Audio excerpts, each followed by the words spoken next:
Passons maintenant à notre rubrique droit de la famille et accueillons pour cela Sandra Birarba, avocate en droit de la famille.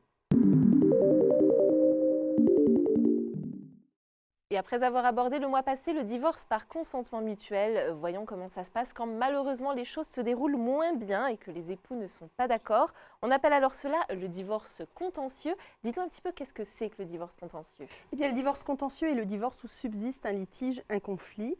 C'est en fait le contraire du divorce par consentement mutuel, communément appelé divorce amiable. C'est le divorce dans lequel le juge doit trancher, prendre les décisions pour les époux. Sous l'appellation divorce contentieux sont réunis en fait 3 types de divorce. Le divorce accepté, le divorce pour faute, le divorce pour altération définitive du lien conjugal. En fait, on dit le divorce contentieux, on devrait plutôt dire les divorces contentieux puisqu'il y en a 3. Alors les points communs entre ces 3 divorces, c'est quoi? Alors c'est leur procédure. En fait, la procédure se déroule toujours de la même façon, en 4 temps. Le premier temps, c'est la requête en divorce. La requête en divorce, c'est en fait l'époux demandeur, cette fois, puisqu'il n'y en a pas 2, c'est un seul, va voir l'avocat et l'avocat prend un rendez-vous avec le magistrat. Et ça sera la fameuse audience dite de conciliation. À cette audience de conciliation, le juge devra prendre les mesures provisoires qui s'imposeront tout au long de la procédure et constatera effectivement que les époux ne sont pas réconciliés. Deuxième phase, c'est la demande en divorce à proprement parler, où effectivement le demandeur optera pour l'un des 3 types de demandes de divorce que nous avons énumérés tout à l'heure. Troisième phase, qui est la phase, en fait, c'est le jugement de divorce. Quand le jugement de divorce tombe, le mariage est définitivement dissous. L'avocat retranscrira le jugement de divorce sur les actes d'état civil, acte de mariage, acte de naissance. Et enfin vient la 4e phase, qui est la phase de partage, puisque à l'opposé du divorce amiable, dans le divorce contentieux, le partage intervient après le jugement de divorce et non pas en amont. Les époux, s'ils ont par exemple un bien immobilier, ce bien immobilier devra être vendu, ou si l'un des 2 veut le conserver, il devra régler à l'autre sa part. Alors détaillez-nous un petit peu ces 3 options différentes. Eh bien, la première option est le divorce accepté. Le divorce accepté, en fait, c'est celui qui est le plus proche du divorce amiable, le moins conflictuel, le moins contentieux. Alors, l'un des époux demande le divorce, l'autre accepte le principe et accepte qu'on n'énonce aucun des motifs.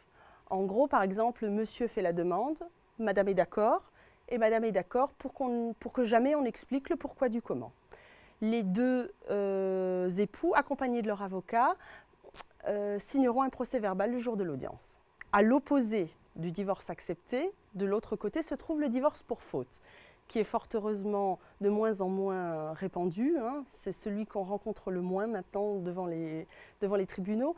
Alors le divorce pour faute est le plus conflictuel, puisque l'un des époux reproche à l'autre une faute conjugale. Alors la plus répandue, c'est bien entendu l'adultère, les violences conjugales. On peut rencontrer des problèmes d'abandon de famille ou des problèmes aussi d'alcoolisme.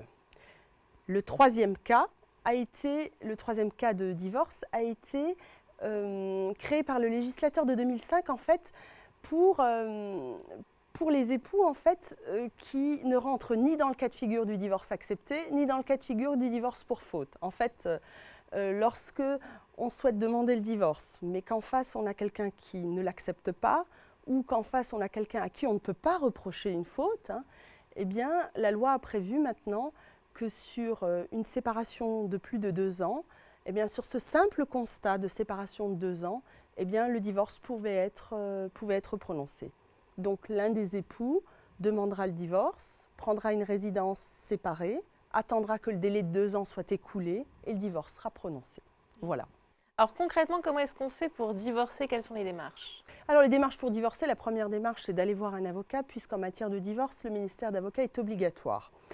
L'avocat saisira le tribunal, toute la procédure se fera par écrit et il faudra constituer un dossier avec un certain nombre de pièces. Alors au titre de ces pièces, nous avons bien entendu copie du livret de famille, extrait d'acte de naissance, extrait d'acte de mariage, acte de naissance des enfants. Alors quels points sont tranchés, quels points sont décidés durant la procédure? Alors contrairement au divorce amiable où effectivement c'est les époux qui décident, là c'est le juge qui prend toutes les décisions. Alors, au titre de ces décisions, nous avons la jouissance du domicile conjugal, à savoir qui restera dans la maison, la résidence des enfants, est-ce une résidence chez le papa, chez la maman, une résidence alternée, l'exercice de l'autorité parentale, les éventuelles pensions alimentaires, leur montant, la prestation compensatoire, le droit de visite et d'hébergement. Pour prendre toutes ces décisions, le magistrat sera quelquefois amené à devoir ordonner une enquête sociale pour se faire une idée plus vraie de la situation, de ce qui se passe finalement au domicile conjugal. Devra faire auditionner aussi les enfants. Alors, dans tous ces cas de figure, c'est effectivement le magistrat qui décide. Mais il arrive que les époux soient d'accord sur un certain nombre de points. Alors, si tel est le cas, eh bien, le jour de l'audience, le magistrat constatera leur accord, par exemple, sur, admettons, la résidence de l'enfant. Je prends un exemple. Les parties sont d'accord pour que l'enfant réside chez la maman. Par contre, ils ne sont pas d'accord sur le montant de la pension alimentaire. Alors, le magistrat tranchera sur, effectivement, la pension alimentaire. Par contre, il actera que les époux sont d'accord sur la résidence de l'enfant.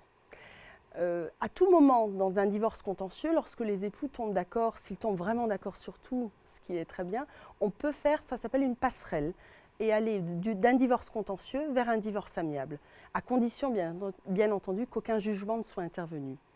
En fait, en matière de divorce, tout accord et tout arrangement est toujours bienvenu, puisque, comme dit le dicton, un mauvais accord vaut toujours mieux qu'un bon procès. Oui, mais ça c'est bien dit. Merci beaucoup en tout cas Sandra. Je vous en prie. Merci à vous. Au revoir.